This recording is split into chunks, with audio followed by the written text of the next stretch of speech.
Connecticut's #1 local news. This is Channel 3 Eyewitness News.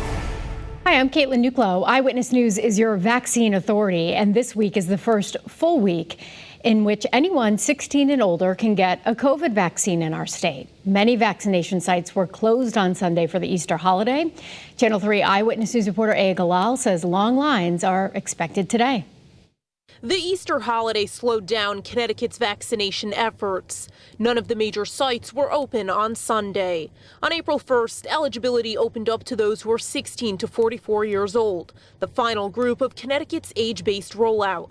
This morning, some are still struggling to book a vaccine appointment. I've checked every night, I've checked every afternoon. I tried calling the phone number and I got disconnected every time. In an effort to speed up vaccination efforts, Community Health Center is adding more staff to its sites. The provider, which operates the Pratt & Whitney Runway Vaccine Clinic, as well as a site at Wesleyan University, is getting more equipment to keep up with demand. Aya Galal, Channel 3 Eyewitness News. New Haven Public Schools will be welcoming high school students back to in-person learning this morning. The high school students are the last ones to return to the building. Elementary schools have been back since January. Students do still have the option to learn from home. Also happening this morning, Woodstock Academy will be adjusting its schedule starting today. Students will divide among 4 days of on-campus learning. Some students will be assigned to Mondays and Thursdays, others Tuesdays and Fridays. Wednesday will remain as a virtual day for all students. At 11 o'clock this morning, Lieutenant Governor Susan Bysiewicz will receive her second dose of Pfizer's COVID-19 vaccine at the Danbury Mall.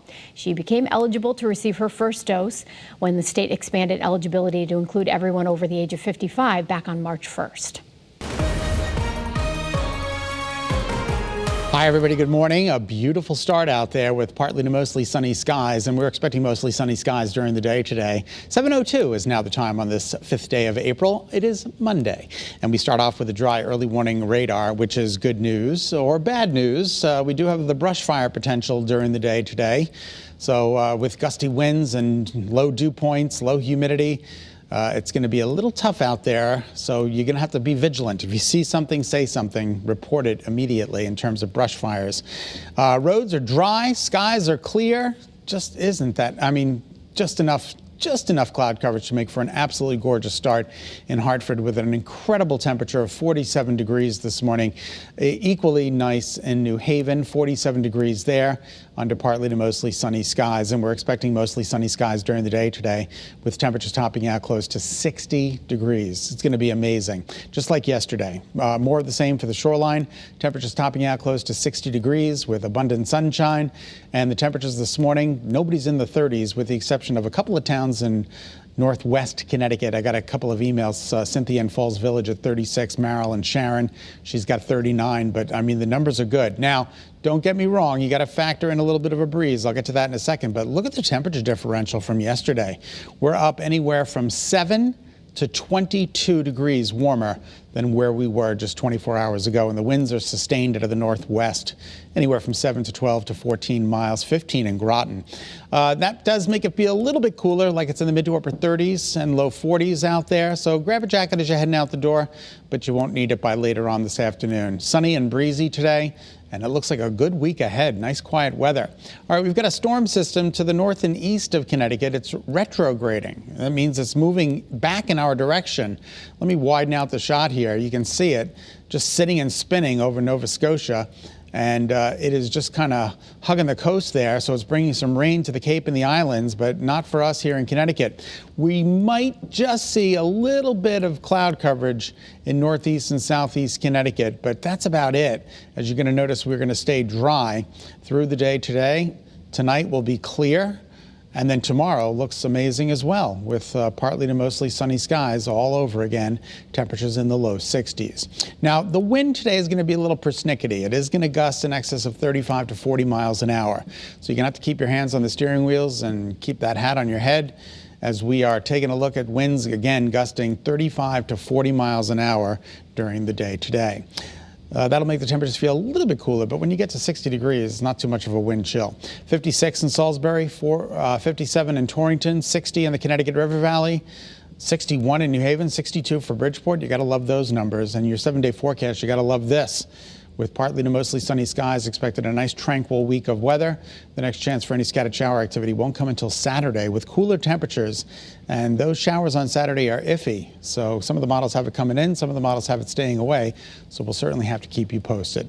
Here come your shoreline highs, pretty equivalent to where we're headed inland. 7:05 is now the time. Caitlin, we'll send it back to you. Scott, thank you. Happening today, a plan to remember the 26 people killed in the Sandy Hook school shooting is almost finished. People in Newtown will be able to see a final presentation of that memorial during a public forum tonight. The $3.7 million project is planned for a 5-acre plot of land right near where the school was.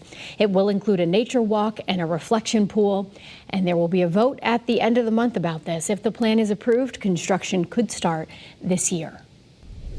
U.S. Senator Richard Blumenthal will be asking big tech companies to change their GPS systems. He is asking companies like Waze, Google Maps, and Apple Maps to direct trucks away from access highways like the Merritt and the Wilbur Cross Parkway. Truck drivers have told police that because of these navigation apps, they can sometimes hit the bridges that are not high enough for them to clear.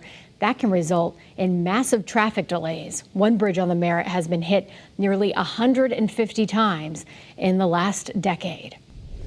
Starting today, you can register to walk or run in the second annual virtual 5K to help provide food for folks here in Connecticut. The Race Against Hunger 5K will run from today until Sunday. Money raised will go to the Connecticut Food Bank and Food Share to cover the costs of transporting and giving out the food. You can run or walk and then send your results in. The Griswold Inn kitchen in Essex had to close down suddenly yesterday after a staff member tested positive for the coronavirus. So the restaurant had to cancel about 350 reservations for people who were planning to celebrate Easter there. Jeff Paul, the owner, says he just wanted to make sure that customers were protected. People with reservations were sent home with a turkey or a ham dinner on the house. Well, police are investigating how the body of a missing hiker was found in the lake at Lover's Leap State Park. New Milford police got the call about a missing hiker just after 5:30 yesterday. After searching, officials found the body in the water. The person's identity has not been released yet.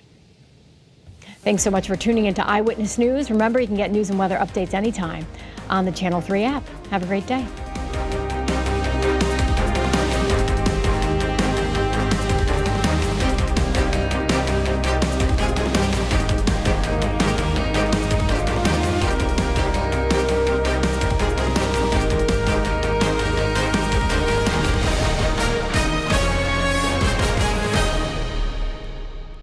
Thanks for watching Channel 3 Eyewitness News. Watch us live wherever you are on our mobile, on our streaming news app. And you can also watch us on Roku, Apple TV, and Fire TV.